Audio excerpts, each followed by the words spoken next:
ایسے ایسے شاعر آ گئے ہیں میدان میں کہ جن کو اسلوب کا علم نہیں ہے۔ میں پچھلے دن ایک شعر سن رہا تھا، میں نے پہلے بھی اس پہ بات کی ہے، وہ پتہ نہیں کس قسم کا وہ شعر ہے، اس کا آخری مفہوم ہے کہ رب آکھے سونا میں بخشاں گا امت بس تو نکی جی ہاں کر دے۔ ایک تو دیکھو کیسا بازاری لفظ ہے، اور نعت میں اس کو جو ہے وہ کس طرح مندرج کیا گیا ہے، اور پھر اس نعت کا جو تاثر ہے وہ یہ ہے کہ رب بخشنا چاہتا ہے، محبوب ہاں نہیں کر رہے، رب کہتا ہے میں بخشوں گا تو ہاں کر، جبکہ معاملہ تو یہ ہے کہ محبوب عرض کر رہے ہیں رب حبلی امتی امتی۔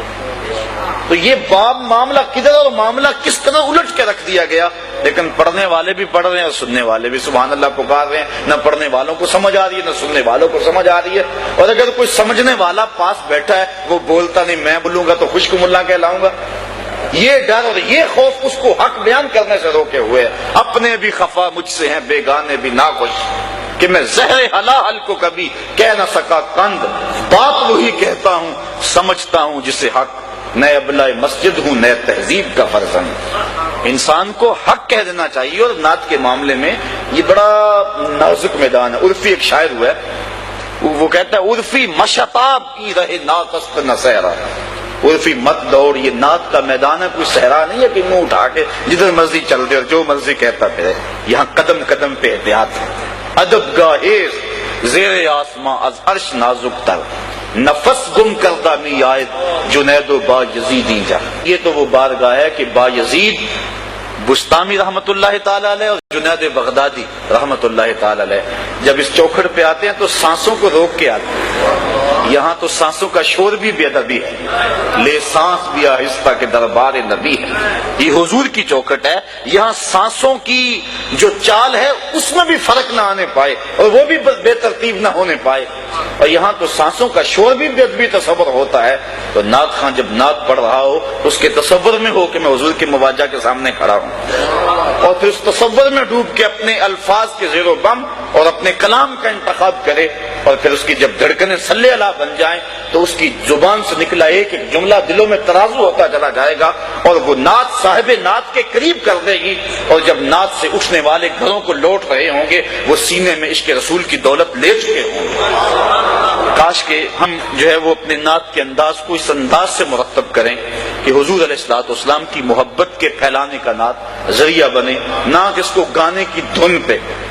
دیکھیے نا یہ تھوک دان ہے، اس کے اندر اگر کوئی بندہ کسی کو دودھ ڈال کے دے دے مہمان کو پیے گا؟ بھائی میں نے دھویا 100 مرتبہ دھویا اور پھر دیا نہیں، اس کی وجہ کس لیے ہو چکی ہے؟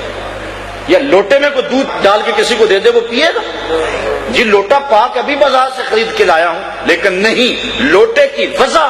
کسی اور مقصد کے لیے، تھک دان کی وجہ کسی اور مقصد کے لیے، اس میں اب دودھ نہیں پیا جا سکتا۔ جو طرز متبذل ہو گئی ہے کسی گانے کے لیے، اللہ کے نبی کی نعت کا تقدس یہ ہے کہ اس طرز میں پھر نعت نہ پڑی جائے۔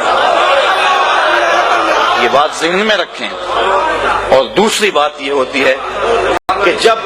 اس متبذل طرز میں جب نعت پڑی جا رہی ہوتی ہے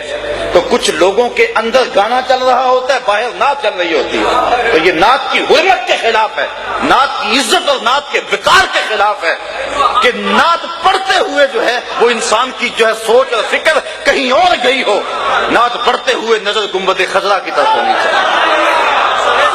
تو اس بات کا ذرا جو ہے وہ ہمارے معاشرے میں اس کی بہت ضرورت ہے، اور میں پہلے عرض کر چکا ہوں اقبال کے لہجے میں، اپنے بھی خفا مجھ سے بڑے لوگ ناراض ہو جاتے ہیں، اپنے بھی اور بیگانے بھی، لیکن اس سے غرض نہیں ہے، اس سے غرض نہیں ہے کہ کون ناراض ہوتا ہے، گنبد خضرا کا مکین ناراض نہ ہو تو حضور خوش ہو جائیں۔